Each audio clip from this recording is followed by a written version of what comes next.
Hello guys, with Ashley Lancelot show. Today is how do you kill series for Dungeons and Dragons.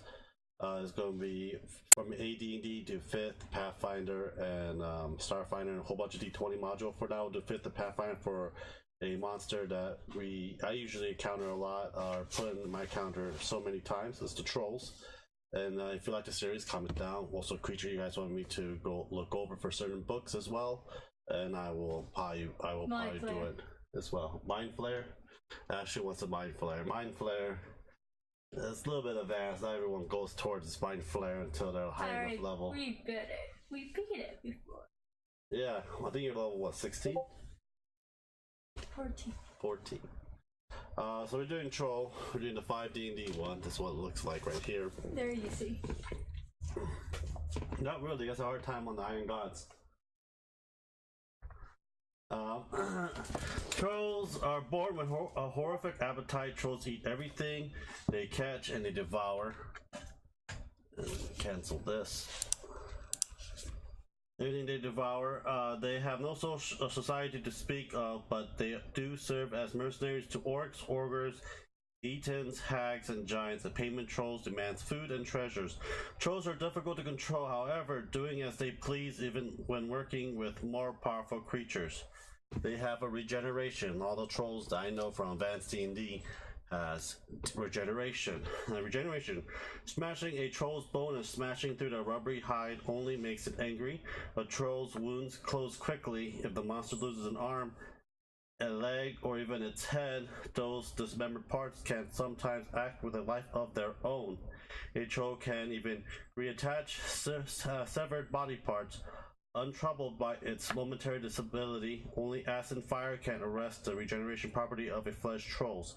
The trolls enrage while attack individual big acid and fire attacks against them above all other prey. So basically, you know, in AD&D, if you hack a troll in half and you leave it in the ground without acid or completely putting in acid or burning it off, they will have to come back with two of the same trolls. Troll that just splits off. They're basically like a plant giant, if you think about it as well. Like a slime. It's like a slime, but they're very vicious. Slime in half, you have two slimes, they don't multiply into. If you make him into confetti, you have like that many confetti version of a troll. Just letting you know, they grow bigger. They just multiply. That's how they multiply most of the time. That's how they breed. Yeah. The regeneration companion makes trolls especially susceptible to mutation. Although uncommon, such transformation can result from what a troll has done or what has been done to it. A decapitated troll might grow in two heads. From the stump of its neck, with a troll that eats a fey creature might gain one or more of that creature's trait. So, consuming certain items while you can mutate part of their body. Let's say a troll eat a dragon, it can become have a power of a half dragon trait or demon, so forth as well. It can have 4 limbs, depends on its regeneration property of it. It is a D&D's liking, and they have a chart for the dismemberment for the troll to do it. So 1 to 10, nothing else happens. 11 to 14, one leg is severed from the troll if it has any legs left. 1 to 15, one arm is severed from the troll if it has any arms left. Any 20 troll is decapitated, but the troll dies only if it can't regenerate. If it dies, so does them heads. So basically the head is like the root of it. There's a loathsome root, but yes, their trait's pretty good. Their challenge rating is 5 for level 5 characters, but you can have like 4 level 3s or 4 level 4s to go against it. Even level 1s can take down a troll if you think very smartly enough. We'll talk more about it. Armor class 15, 84 health. You can roll 8d10 plus 40, so the max is 120 health for that as well. 30 speed. They're large, giant, chaotic evil. They have keen smell and regeneration. And their bite does a +7 to attack. And it does 1d6 plus 4 piercing damage. Melee for claws is 2d6 plus 4 slashing damage. That's for a troll for the 5th. For the Pathfinder part, they look a hell of a lot more different.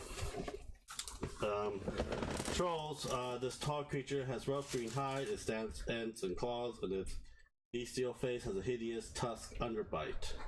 So this troll description is different than 1/5. Pathfinders usually towards the 3.5 generalization rules, just letting you know. Troll possesses incredibly sharp claws and amazing generation power, allowing them to recover from nearly any wounds. They are stooped, fantastically ugly, and astonishingly strong. Combined with their claws, their strength allows them to literally tear apart flesh to feed their ferocious appetites. Troll stands about 14 foot tall, but their hunched posture often makes them appear shorter. The adult troll weighs around 1,000 pounds, like Ashley. Now, troll appetites and its penetration powers. Man, she's gonna kill me. It is fearless combatant. Yeah, she's gonna kill me after this video is done. Even prepared to change headlong at the nearest living creature and attack with all of its fury. Only fire seems to cause the troll to hesitate, but even this mortal threat is not enough to stop the troll's advance. Those who commonly battle with trolls know to locate and burn any piece after a fight, for even the smallest scrap of flesh can regrow a full-size troll given enough time. Like we said in 5th edition, like confetti, you multiple trolls. Fortunately, only the largest part of a troll regrow in this way. So only the largest part of the they kind of reworded it and it kind of doesn't make sense. I just do it as a confetti style of it, but if you like a large part of a chunk of a troll takes apart, that can regrow as well. But it's a plant-based giant, so you know if a plant can regrow, let it regrow. That is basically the DM choice as well. If you want to make it more fun and challenging for the players as well. Despite the cruelty in combats, trolls are surprisingly tender and kind to their own young. Female trolls work as a group, spending a great deal of time teaching young trolls to hunt, fend for themselves before sending them off to find their own territories. Male trolls tend to live shortly a solitary existence, partnering with a female for only a brief time to mate. So they do mate, and all trolls spend most of their time hunting for food, and they most consume vast amount each day or face starvation due to this need. Most trolls stake out large territory as their own, and fight between rivals are quite common. While these are unusual non-lethal, trolls are aware of each other's weakness and will use such knowledge to kill their own kind if food is scarce.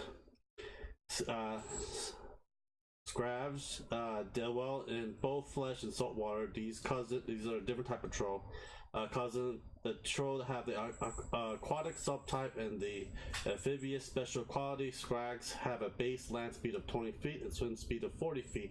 Scrag regeneration ability only works if it is in contact with water. Scrags dwells in any body of water in any climate, though they are most common in cold northern rivers and lakes and are less bestial in appearance than their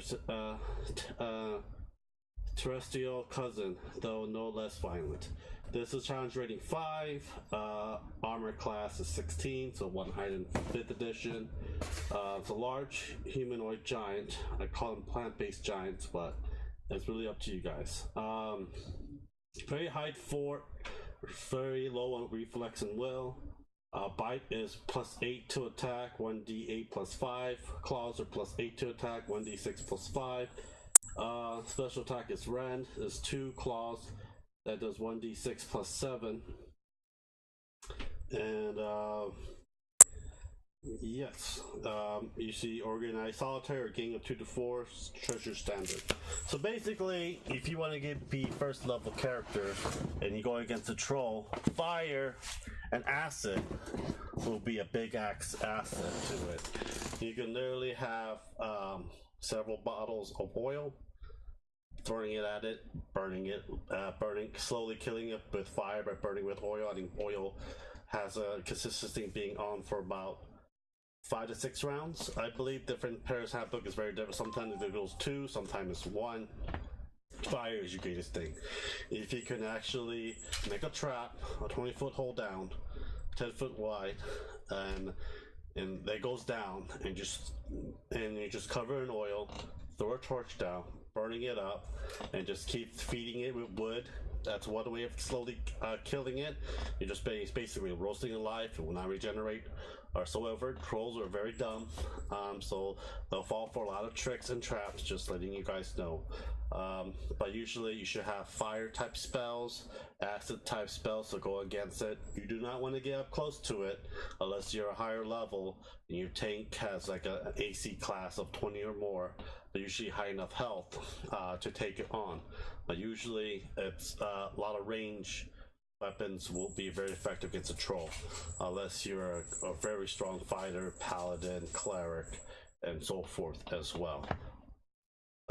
Those are the only things I know. I know one way we killed one, we decapitated with a nat 20 and confirming that nat.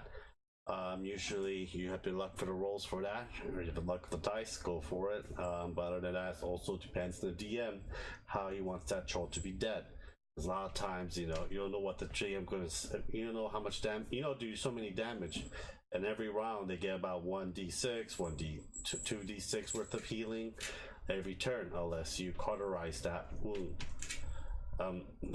Usually it's me trap, lower level, fire, or some kind of range. Just let it burn and just keep feeding the fire to it, because it's basically a plant giant. Why not just burn the hell out of it? Unless you have I know that cantrips in 5th is unlimited, and so you can just keep throwing, ray of fire, ashes splash, so many times until it's basically down, or bind it down. You can actually trip it. Trolls are very usually to be tripped. Trip it down, bind it down, and start just dousing in fire like a barbecue. That's basically what I have for you guys. If you guys know a better way to kill a troll, please put down in the comments, like, subscribe, and share, and I'll talk to you later. Have a great day, guys. Bye.